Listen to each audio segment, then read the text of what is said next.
Yo, yo, yo, yo, what up? Welcome back to Empower People Today. I know I haven't posted a video in about 2 weeks, but I got some good stuff for you guys today. As you see, it's just me, and we'll just be getting deep. We'll talk about a lot of things, and you'll get to know me on a different level, personally, physically, and emotionally. This week, topic of the week is patience. How we all need to practice patience, especially in the world today, going on with this pandemic and the COVID-19, and how everyone is just excited because they've been stuck indoors for so long, and they're hoping that the restrictions get lifted, but we all just need to remain patient. And I just want to take a quick second and just say I hope everyone's being safe.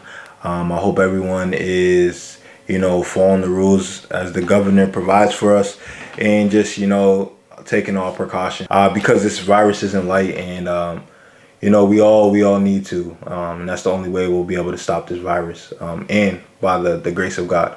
So, with that being said, we'll get into it. Again, I just want to say, if you don't know me, my name is Manny. People call me, well, my real name is Emmanuel. Everyone calls me Manny. You can call me whatever you want. Man, EP2. But my channel is Empower People Today. And this is what it's about. It's just about empowering people, showing people that, there's people out there that, are willing to help them mentally, physically, and emotionally, whether it has to do with, anything in life. So we touch upon all topics. I try to give out the word of the week every week, and we just flow from there. So we're going to get right into it. So the word of the week was patience. And, I said we're going to talk about it mentally, physically, and emotionally. And I want to hit all stages. We all need to practice patience. So for me, what is patience? Patience is having an understanding in the process, and that things don't just come overnight. It's a lead up, it's a build up to wherever you're trying to go to in life.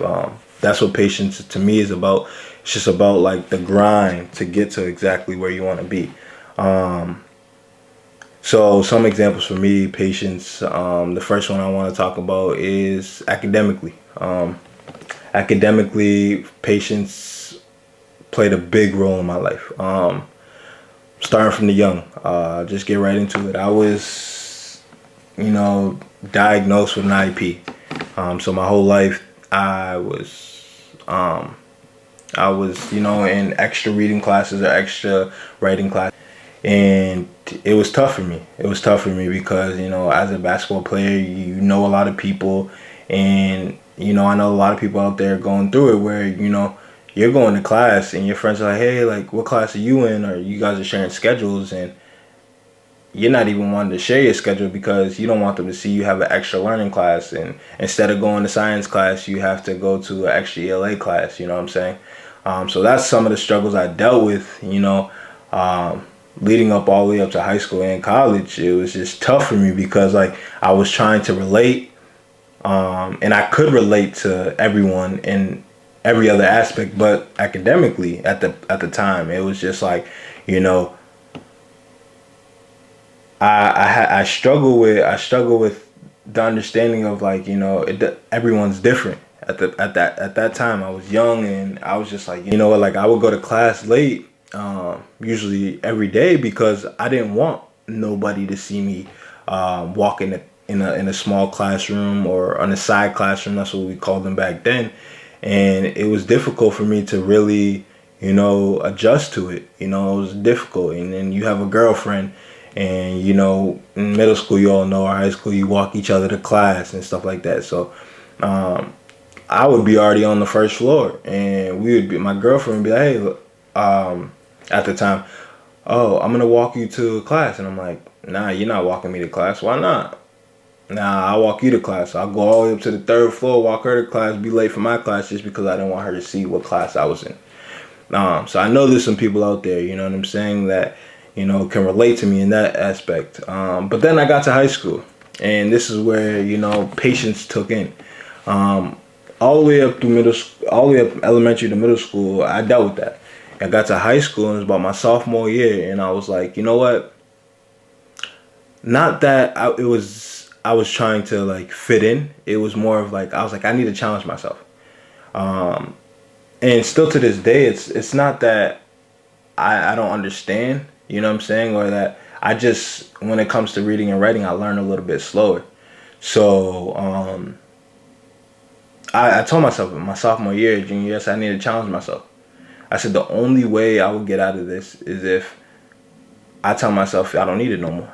And it was a difficult decision. I begged my mom for months and months and months, and she met with my guidance counselor, and she said, "Hey, he wants to get off." And I said, "Mom, like, believe in me, I got you. Like, I want to get off."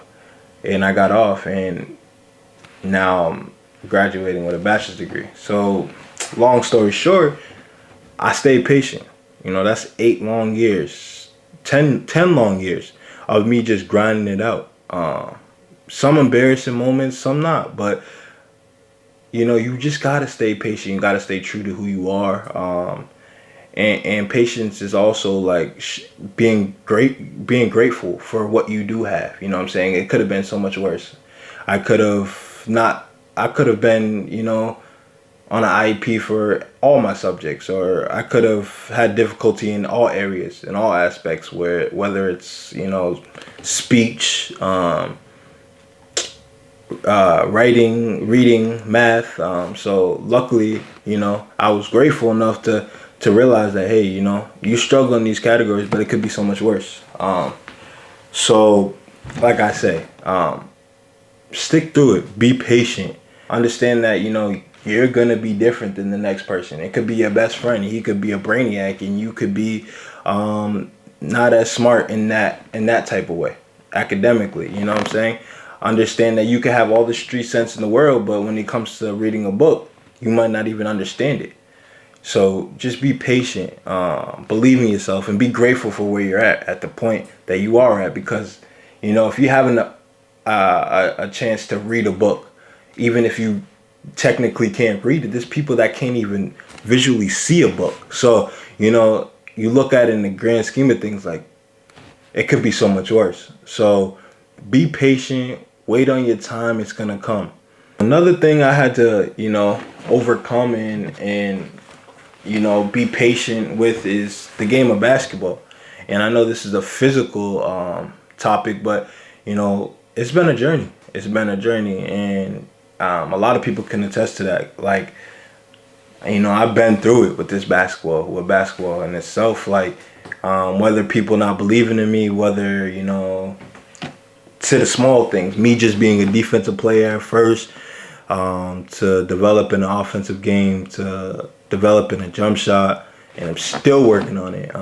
Whether it comes to going to college or high school, and even stuff like that, been through it. And like a little bit of my story, and I'll talk about my whole basketball journey in another video, but I'll give you the basics of it. Where, you know, I was a late bloomer. People would say I was good in high school. I was just really like a workhorse. Like I just worked hard for it all. And I'm not saying like off season worked hard. I'm saying like during the game, like, you know, like all my buckets were very hard buckets. Like it took everything I had to get them. You know what I'm saying? Where the game wasn't as simple. The game wasn't as slow as, you know, as it is now. And it took a lot. And for all my hoopers out there, you know, my young guys that are like, yo, how did this dude that went to Fitchburg High, you know, didn't have the grades to go to college, had to settle for a private college, Division III at that, transferred to another Division III school, and had a chance to play professional. Well, I'll tell you, it was just strictly patience. Nothing but being patient, understanding that it's all a process. Life in general is just a process. Everyone has a purpose, and you just truly got to believe that. You got to be patient. There's some people that you see that are millionaires by the age of 18. That's just their purpose. That's what they were meant to do. But it's all the process, man. Some people are born in it. Some people have to work extremely hard for it, but it's all a process. So when I say this, man, I say just believe, understand and be patient with all of it. I came from the worst of the worst situation, like literally, couldn't get any worse. Like, I mean, it could. Granted, I could not have went to college. I could not have been able to play basketball. But I'm saying in the basketball aspect, in the basketball community, you understand. I didn't go Division I. I didn't go to a prep school. I didn't go to a private school. After college, after high school, I went strictly to college. Spent a whole bunch of money, financial aid, got no scholarships. Went to another Division III school. I went from averaging 10 points to my senior year averaging 23. It's just a grind. It's all a process. I went from being a defensive minded player. Coaches put me on their best player. Now to then going to playing teams and their best defenders guarding me. So it's all a process and it's all a grind, and it's good to see when that process does start developing, and that when you continue to be patient and you start seeing things come along. It's just a grind. And even with the money process and me being a professional, like, I won't get into it too much, but as a rookie, you don't make money. Like, when you make a little bit, but and I had to call. I called my mentor and I called one of my close friends. I'm like, yo, man, I don't know if this is for me. I need to make money now, like a lot of money. Like, just the lifestyle I live, that's how I felt. I said, like, I think I'm a good enough basketball player to make a lot of money. And they were like, I believe in you. I think you are too, but it's all a part of the process. You know what I'm saying? You gotta hit bottom. You gotta hit rock bottom to appreciate anything you get after that. You know what I'm saying? So when you see it like that and you understand it and you believe in, like, patience, and you believe in, just slowing it all down and just embracing every moment, hey, man, the sky is the limit for all you guys and whatever you're trying to do, physically, mentally, or emotionally. And the last thing I would say is, and this is more of an emotional thing, is, there's a lot of people out here with, no parents, single parents. And I touched me and my mom when she was on, we touched upon it a little bit, but this is just coming from me strictly. It's difficult, and I know for a lot of you guys, and for me as a male, I'll tell you where, it took time for me to be patient, because as a male, not having a father figure in my life for X amount of years, I didn't really know how to trust anybody. I didn't know how to trust any individual male figure. And it was very difficult for me. And, like, I get emotional talking about it because, like, I look back in it now and I'm like, how can my dad really not want to be in my life? You know what I'm saying? But understanding that, everyone's going through their own things. Everyone's going through their own trials and tribulations. So you have to see from all angles. And it takes you time. It takes patience to realize that, because you're still young-minded. So I'll touch upon that a little bit. My father never really had a relationship with him.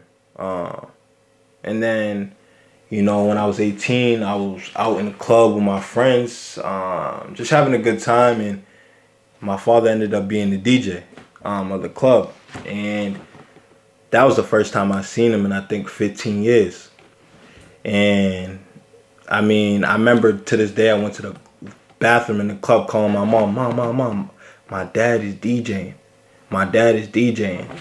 And it was one of the toughest moments of my life, because my friends was like, yo, that's your dad, go say something to him. My mom was like, go say something to him, but I ain't never talked to the dude. I ain't never really had a relationship with him like that, so I didn't even know how to approach the situation. And, I just went up to him and I just said, introduce myself, because that's all I really knew what to do. And, it was a special moment for me.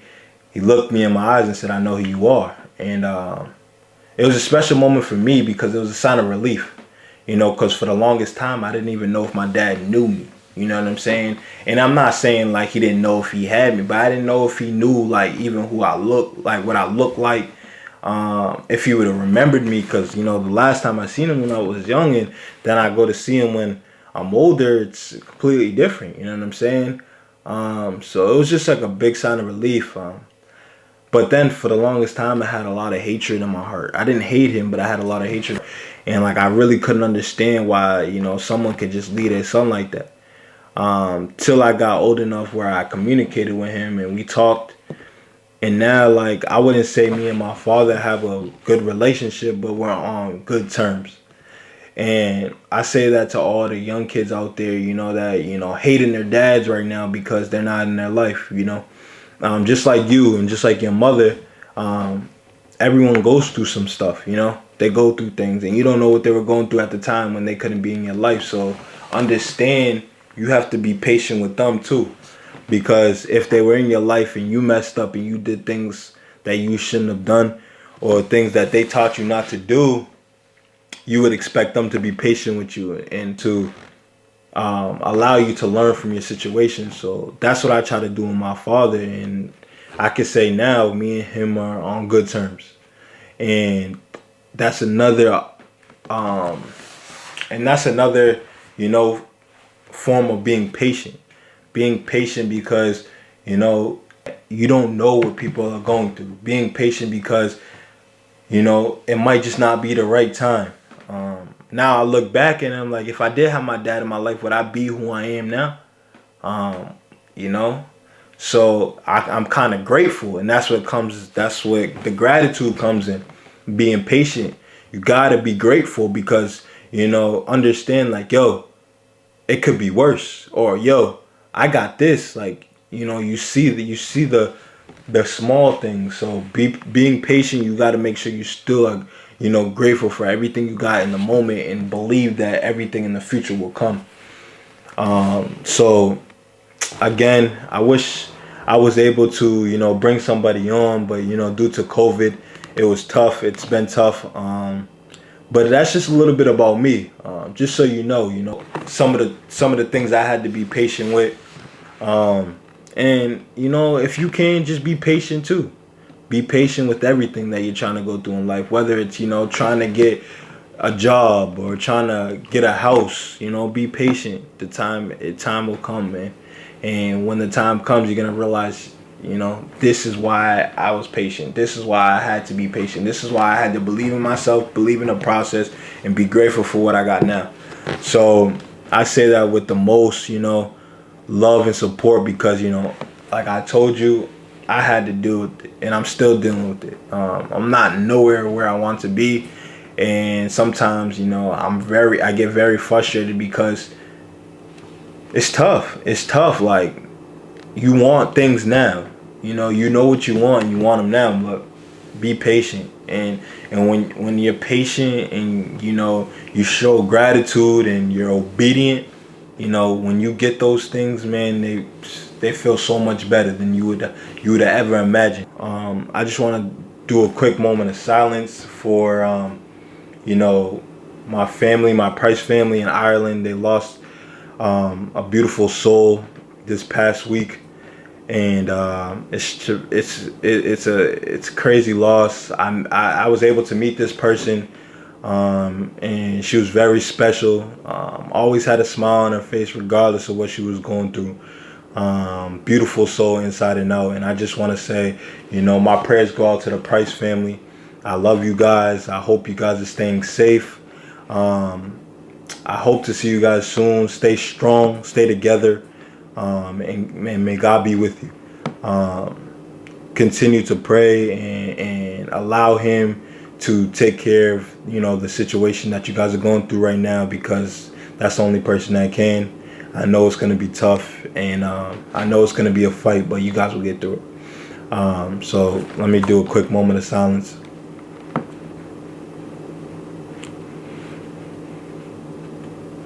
Thank you. Again, thank you guys for watching. I'll see you guys soon. Stay safe, stay healthy, and wash your hands. Peace.